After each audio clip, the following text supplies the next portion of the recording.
Hi there, this is Bill Salady. I've got a new one for you. This is the owner's manual for the furnace of the house I'm inspecting, or one of the two furnaces. It's got some burn marks on the owner's manual, a little melted plastic.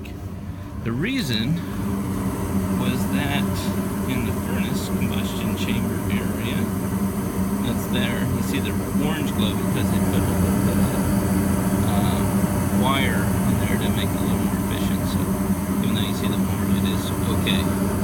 It's got nice steady glowing. But anyway, they had the owner's manual wedged in to that part of the furnace and burning a little bit whenever the furnace came on. So I removed it. I'm going to stick it in the drawer with the rest of the owner's manuals. And anyway, I hope you like the video.